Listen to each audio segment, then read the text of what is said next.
Okay, welcome back to Mr. Skinner's Playing with Newton's Laws. This is a new game called Balance that I'm adding to this year's collection.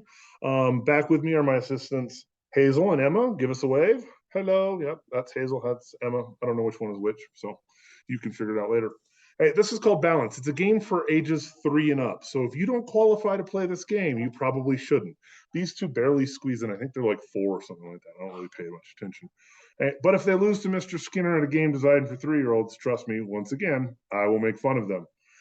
So the way this game works is we're going to be drawing little cards, and those cards are going to tell us what kind of piece we're going to want to play on this rocking tower right here. And it's going to demonstrate Newton's 3 laws of motion. The first one is actually the easiest one to demonstrate. Newton's first law of motion states that an object in motion will remain in motion unless acted upon by an outside unbalanced force. We see that right here. As soon as it starts to shake, it's not going to want to shake because there's almost no friction acting as an unbalanced force to slow it down. So this is going to stay in motion for a very long time. The rest of these pieces, they're objects at rest. They're going to stay right here, and they're not going to move until it's acted on by the outside unbalanced force of my muscles, and one of these two tiny little muscles, or whatever else it happens to be. So here we go. We're going to go ahead and try, and Mr. Skinner's going to try to avoid humiliating himself at a game designed for 3-year-olds. So my first piece, that one right there. So I'm going to place mine right about here so that you all can see it, and it looks like Mickey Mouse.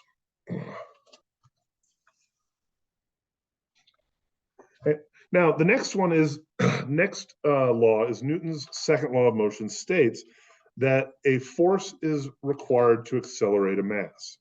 Well, in this case, the mass are any of these little pieces. These pieces are very lightweight, but they are still technically made of matter, and therefore they're a mass. It takes a force to accelerate a mass. So as far as a force accelerating mass is concerned, that's a hard piece this early in the game. A force is required to accelerate a mass. In this case, it's our muscular forces that are actually accelerating and placing them on. And then the small amount of gravitational force of the mass of these is actually causing the acceleration of the rocker. So just that small amount of matter, looks like one of these weird. What piece? It said, please put a block on the shape of the tower. Okay, so we don't have one of those yet. So we're gonna have to skip it and go to the next move. Perfect, there, that'll work. So a force is required to accelerate a mass. We're using our muscular force to accelerate these, and then their gravitational force is actually what's causing the acceleration of the tower, causing it to rock back and forth and shake and shimmy and rumble. That brings us to Newton's third law of motion. And we should have a really good demonstration of Newton's third law of motion right about now, because Emma's going to place this piece. And for every force, there is an equal and opposite force. By placing the force pushing down on one side, it drops this side. But by dropping that side, it creates an unbalance and it causes it to shift in the other direction. And so we get this rocking motion. That's equal and opposite forces. We actually see that whenever we push against something else, Newton's third law of motion, a force is necessary to accelerate a mass. Just by placing this on here, we're seeing the force of this get pushed back by the force and the balances of the entire object, and that creates this shaking. So these are the equal and unbalanced forces pushing back and forth against each other. Reverse turn. You're up again, Hazel. And when Hazel goes and knocks everything over right about now, put any 2 blocks. Or wait, the 2 closest to you. Oh, bummer. Cool. You don't even get to choose them.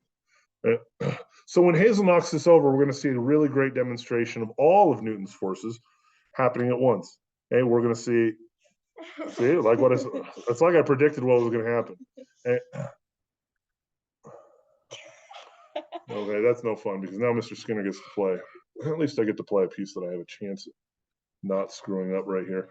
Because if I lose a game for 3-year-olds to these 2 4-year-olds, I'm going to be deeply disappointed in myself. Hey, but we're seeing Newton's third law of motion in action right here. I'm not going to put that there, apparently. And let's see if it goes this way. Oh, no. I'm going to try this right here. How about hanging it off on the back here?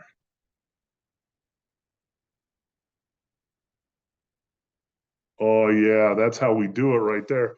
Now, Emma's going to knock it over. So it'll be even funnier. We're going to laugh at Emma because we're seeing all of Newton's forces in action.